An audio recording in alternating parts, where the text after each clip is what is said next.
Assalamu alaikum friends, I am Nimra Farooq and today our topic of concern is biological cell. Cells are the smallest functional unit of life. You know what is life? By definition, you can define life as any system capable of performing function such as eating, metabolizing, excreting, breathing, moving, reproducing and responding to external stimuli. So, cell is the smallest unit that fulfills these criteria. Coming back to the point, cell is the smallest functional unit of life and building block of all living organisms, which means all living organisms made up of cells. We can't see a cell from naked eye, but we need a microscope to see a cell. Human body develops from a single cell called zygote. Cells are organized into tissue and further combined to form body structures and organs. There are basically two types of cell. One is eukaryotic cells and other one is prokaryotic cell. Personally, I always get confused between these two terms. So I tried to understand their meanings. The term prokaryotics comes from the Greek word pro meaning before and karyon mean nucleus.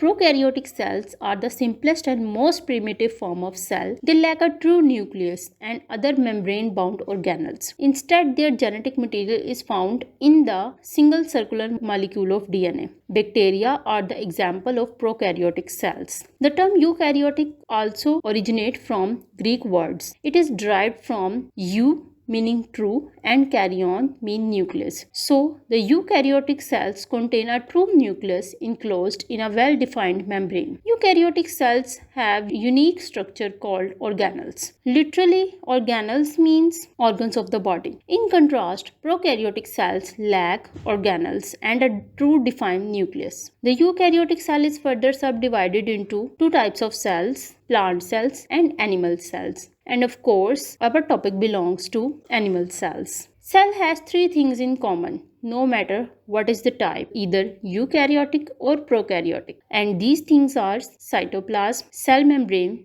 and genetic material or DNA. Knowing how cell work is really important for understanding diseases, as most of the diseases originate at cellular level. Some diseases affect single organ cells, other specific tissue types, and some impact the entire organisms. A cell consists of a plasma membrane or cell membrane, inside which are number of organelles suspended in a watery fluid called cytosol. Here I want to clear some terms, and these terms are protoplasm, cytoplasm, and cytosol. Let's discuss them. Collectively, on the whole, it is called cell. When the cell membrane is taken away, the nucleus and cytoplasm together make up the protoplasm. And if the nucleus is extracted from the protoplasm, it becomes cytoplasm. And subsequently, with the removal of organelles, it transforms into the cytosol. So, we were saying that cell consists of plasma membrane-bound organelles and cytosol. First of all, let's discuss about cell membrane. The cell membrane, also called plasma membrane, is a semi-permeable structure that separates the intracellular and extracellular environment. It consists of a lipid bilayer primarily composed of phospholipids, glycolipids, and cholesterol. The phospholipid molecule has a head and a tail, which is electrically charged and hydrophilic, meaning water loving, and a tail which has no charge and hydrophobic, meaning water hating.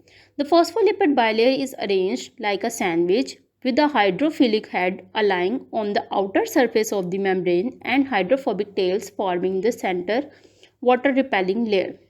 In this arrangement, the tail of the phospholipid, which is hydrophobic, is oriented toward the interior of the membrane, while the head is hydrophilic, is exposed to the aqueous environment on both the intracellular and extracellular sides of the membrane.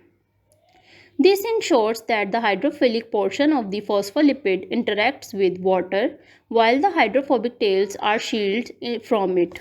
And we have some proteins embedded in the plasma membrane. These peripheral proteins are bound to one side of the membrane and are involved in various functions. For example, integral transmembrane proteins forming ion channels, receptors, and transporters. Some membrane proteins have branched carbohydrate molecules attached to outside of the cell and act as immunological identity self markers.